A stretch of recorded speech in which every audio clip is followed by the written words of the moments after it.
Hi, everybody. We're back. Hi. Yeah. We're joined by Sugato Mukherjee, who is our guest today. But if you haven't been here with us before, I'm Sivani Babu. I'm one of the co-founders of Hidden Compass. And I'm Sabine K. Bergmann.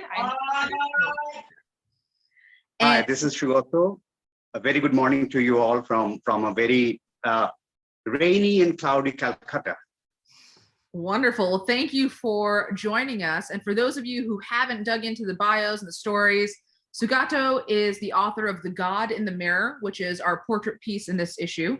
And he's a Kolkata-based photographer and writer whose work on the sulfur miners of East Java was recognized by UNESCO and also appeared in our summer 2020 issue in a story called Out of the Smoky Abyss. Thanks for joining us. Yeah, thank you. It has been a pleasure working with you on two back-to-back stories. Yes, it's been, we don't always see repeat contributors, but occasionally names pop up more than once in Hidden Compass, and Sugato is one of those people. So we wanted to ask you about your most recent story, The God in the Mirror. Sugato, what was the most surprising thing about covering this story?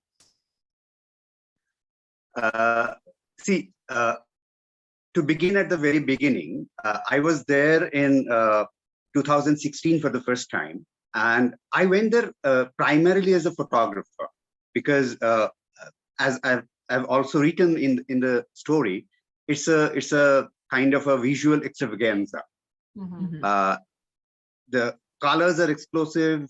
There's so much going on in the nights, especially. When lots of themes happen in the remote villages. But when I went there, I thought that something was missing. I needed to dig deeper into the nuances. It's much beyond what I was exploring only visually. So thankfully, I got a grant. I got a grant from Luminous Landscapes, and I went there again in March 2019. And the thing was that I got a small camera that was a part of the grant, and that actually enabled me to move in closer. The high point of the story is my interaction with villain, right? The first time around, I was not being able to do that because with a normal DSLR, which I use for my projects, it was kind of a obtrusion. I couldn't move in very close to the practitioner, to the theme practitioner with such a huge camera. So the small camera helped me a lot without butting into the scene. So that's when the story shaped up, actually, what the story I've written for you guys. Yeah, it must have been different, going back there for sure. And we also see that your photography appears in the story as well. Yes, it's fantastic. Yes, definitely. And you're so right that sometimes you need the right equipment in order to get close to the subject. And exactly, so it's great that worked out for this piece. Tell us also, we want to talk a little bit about your other work. So you wrote a story for us on the East Java miners, sulfur miners, but you also received an award for your coverage of that. You received the Humanity Photo Award from UNESCO, which... Yes.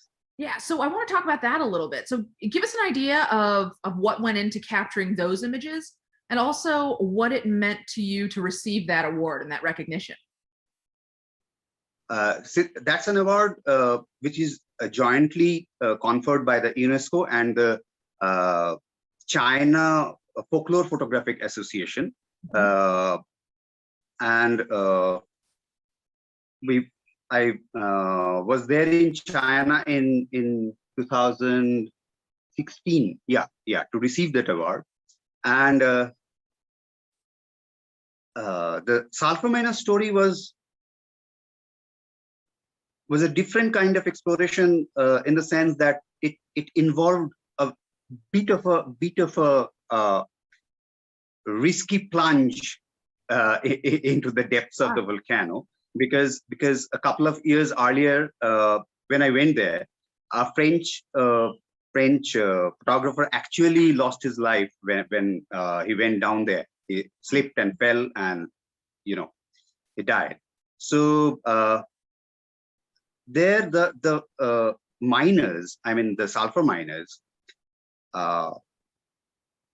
what I found it absolutely amazing was that for a pittance, I mean, for around $10 to $12 a day, that's their payout for a double trip into the womb of the volcano, and for that they have to walk through that treacherous terrain for around 20 kilometers from the rim to the crater floor and back again to the rim, where their harvest is taken off to the factory.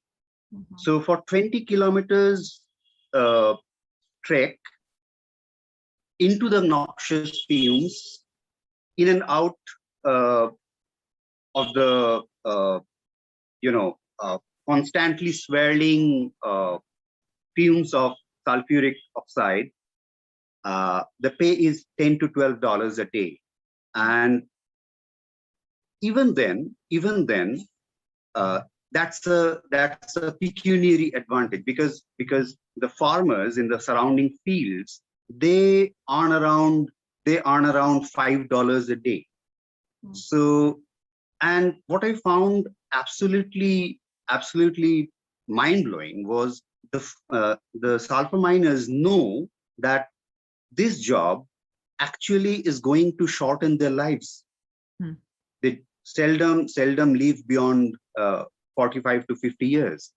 And the guide I had there in the volcano actually has a deformed spine. I mean, years of lugging, and I should also add that this 20-kilometer trek per day involves lugging up 70 to 80 kgs of sulfur chunks on wicker baskets on their shoulders. They pretty well know that they won't be living beyond 45 to 50 years, but the relative pecuniary advantage that sticks them to this job. And actually, I don't remember whether this was I think it was there in the story as well, that there was a mechanization drive, and yeah, I think it was there, right, in the story. Yeah. And the sulfur miners actively opposed this, because they were of the opinion that this will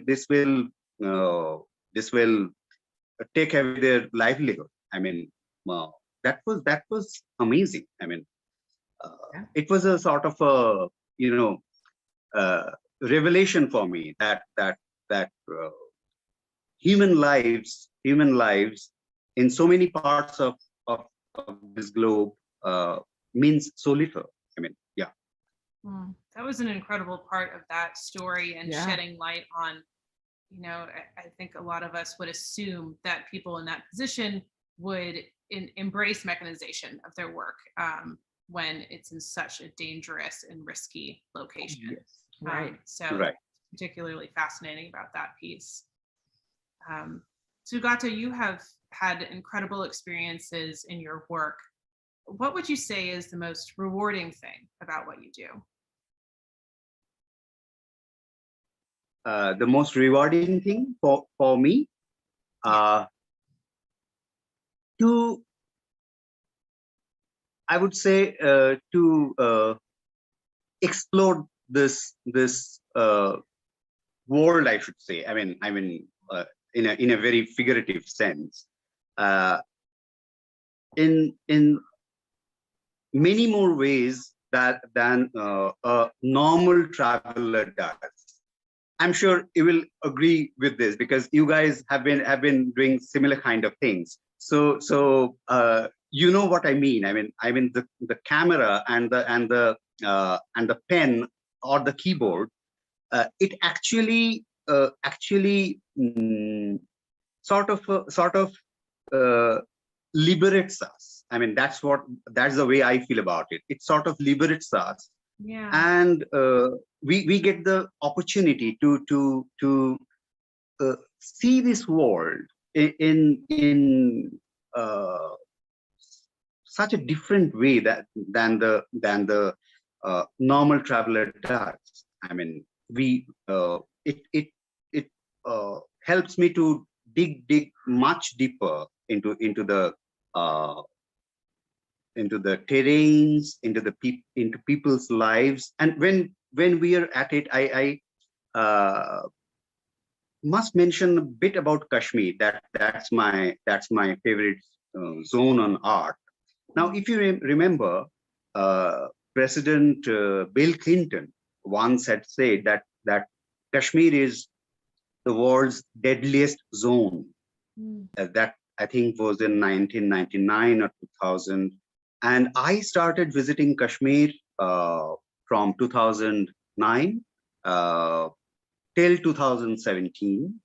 And over these 8 years, see, Kashmir has been projected either as a battleground. We all know the theme, and the other end of the spectrum is that it's one of the most beautiful regions on earth as well. But what I wanted to explore was how the Kashmiris, the people of the valley, strive to get back the equilibrium in their lives. I mean, they're kind of sandwiched between all this terrorism, counterterrorism, and I wanted to see for myself how they fare. I mean, how they maintain the social fabric, how they stitch together their lives amid this impossible situation. Mhm. So that was a huge lesson for me. I mean, I met ordinary people, went into their homes, and just found that they're as ordinary people as we are. And in all my years of journalism, that's if I want to sum it up all in one sentence, that it would be this: that ordinary people across the globe are essentially the same. Yeah. That's the lesson my explorations and my camera and my interactions have taught me. And this has mm, been also true for this story I have written for you. I mean, this the God in the Mirror. Mhm. The camaraderie, like I wrote here that in a village where when Theyyam happens, the people who are better off financially come forward and sponsor the food for the community. And it's a simple affair of just rice, some vegetables and lentil soup. And even I participated in a couple of those community feasts, and it was kind of wonderful because the food was simple, nothing to write home about, but the kind of camaraderie, the kind of community feeling I saw there is amazing. That's wonderful. That's beautiful that, Yeah. you know, the connection to other people and the universality of Mhm. human experience. And Right. Yeah. And you're right. We've Definitely. talked about before how our work as we travel also allows us to ask people questions and to talk to people in a way that other travelers might feel uncomfortable doing. It gives us an excuse to do Right. that. And that can be a really Exactly. powerful thing. Exactly. Yeah. So we also want to, we like to leave our audience with somewhere to go and something else to check out. So what's the last book or story, article, or podcast that you recommended to someone else? That I have worked on. No, that you might have recommended, that you really liked and recommended to someone else to check out. Whether it was something you worked on or something you read and just really enjoyed or listened to and enjoyed. Okay. Uh,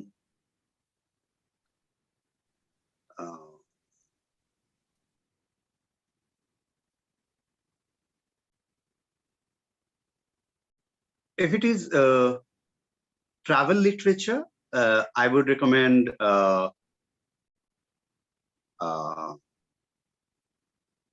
any book by Pico Iyer. He is my favorite. Pico Iyer is my all-time favorite. Also, some works of William Dalrymple, though I must say that I do not agree with some of the points he makes. Mhm. But Pico Iyer, I think he's the kind of writer I relate with a lot more. So for the audience, for who were watching this, Pico Iyer is a must read. Yeah, any book by Pico Iyer. Yeah. Yes, we're actually sitting in Santa Barbara right now, which is one of the places that Pico Iyer calls home. Okay. Yeah. Yes. Okay. So for those who are not familiar with how we do things at Hidden Compass, every piece that we publish alongside a fundraising campaign. And the idea is that we can honor the partnership between us as a publication, our contributors, and our audience. So all of the proceeds that we raise are split 50-50 between us as a publication and each contributor. They get their share on top of their pay. And Sugato, some people already started to support your campaign. So do you have anything that you would like to say to the people who have already contributed to your campaign? To all the guys who are watching this and will be watching this later, the pre-recorded version, that the wonderful ladies at Hidden Compass are doing a wonderful job. And this is a very novel idea of fundraising. I won't say the word crowdfunding. It's much beyond that, because it sort of upholds the causes, upholds the backstories we want to project, we want to highlight. So it supports our causes in more ways than one. If you contribute to this, and this particular venture allows all of us to remain ad free. That's a major thing, because as we all know, a lot of encumbrances come along with advertisements. So your contributions go a long way in freeing ourselves from that. So be generous and contribute. Not only to my story, for all the stories that all the wonderful contributors and all the wonderful editors have worked on for so many months. Thank you so much. Thank you. We echo your thoughts, Sugato, Yes. and we say thank you to everyone who has contributed. And if you haven't read The God in the Mirror, and if you haven't read Out of the Smoky Abyss, which is also by Sugato Mukherjee, you should read both of those. And thank you so much for joining us, Sugato, and thank you to everyone who's watching. Yes, thank you. And we'll drop links to those stories in the description so you can find them there. And we will see everybody next week. Thanks, everyone.